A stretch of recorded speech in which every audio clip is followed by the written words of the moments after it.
Give me a minute and let's talk about suppression of videos on TikTok.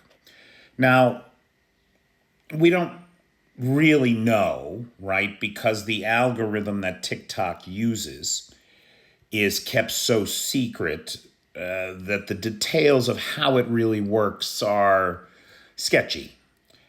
However, what we do know works is that bot farms and people in the disinformation industry can create accounts that don't represent real people, right? It's the reason that when people say stupid, blatantly obvious Russian lies in my comments, I simply delete them and block the account because I don't have any way of knowing if that's a real person or just some computer generated bullshit that is meant to further the aims of a murderous regime in the Kremlin. So don't waste your energy arguing with pro-Russian people because they're not likely to be people. Even the Russians themselves don't stand up for Russia because they know that they're in the wrong. Anybody that's paying attention. Those few mouthpieces out there, those sellouts like Scott Ritter and Sasha and Yaroslav, Americans who have turned their backs on the basic democratic principles that we live for in order to make a buck, are examples of sophists, real people, traitors to their own countries, who have turned their backs on and spewed on their own people and spew Russian disinformation, right? But that costs money. Those kinds of people cost money, as we saw from Sasha in her new dress at the Spanish embassy opening last week. That's who those people are, tools of the Kremlin.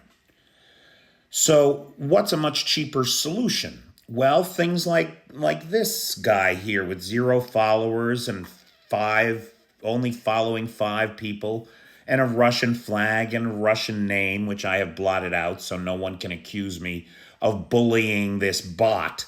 This is obviously not a person. Let me show you the comment that they made on my video. Error code 429. Error message. You exceeded your current quota. Please check your plan and billing details. Type insufficient quota. Parameter none. Code insufficient quota. Now, maybe it's a real person and they're putting this up here as a joke about the pro-Russian or the pro-Trump Russian bot that was just exposed on Twitter. It had a very similar error code that started coming up in comments. And this is the kind of thing that can happen, right? You have this artificial intelligence behind what appears to be a regular TikTok account, only it's not. It's programmed to behave a certain way. And that way is always in favor of Russian disinformation. And what we believe, me and a couple other people that were talking about this, believe is going on is that the Russians have created a series of bots like this that go out and purposely target pro-Ukrainian voices, pro-democratic voices, because we're seeing all of them hit hard since the $61 billion package was approved by the United States for Ukraine. And so what we think is going on is the bots, as soon as you post a video, the bots view it and they hit the not interested button to downvote it. And then the algorithm just takes over from there. Right now you're on a downward trend.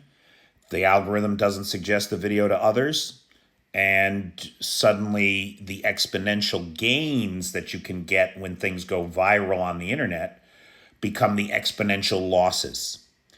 And so instead of having 300 views out of the gate, you have 24. And instead of then the next day having 20,000 views, you have 200. And we believe, C-Tank, we believe that's what's going on. And now, of course, we don't know that, right? There could be another mechanism involved. There could be another strategy involved. It might not be the Russians at all. Maybe it is the Chinese. As part of the 61 billion in aid to Ukraine, the TikTok ban was introduced in the United States. Could it be that the Chinese are tweaking their own algorithm because they're pissed about that? We don't know. I still think that the most likely culprit are the Russians. And to your question, how can Russians have control over TikTok when it's basically a Chinese company? I'm not suggesting that they have control over TikTok, but rather they have the means to exploit the ways in which TikTok works to further their own aims. And I think that it's probably something close to that that's happening and resulting in the suppression that we're seeing of pro-Ukrainian and pro-democracy voices. So I hope that that helps, man. I want to give a big shout out to Neil Livingston, who is the sponsor of this video. Neil joined the Patreon. The link is in the bio at the $30 a month level or higher. And if you do the same, I will personally thank you, because I could not do this without the Patreon supporters. Literally could not do it. So thank you, Neil.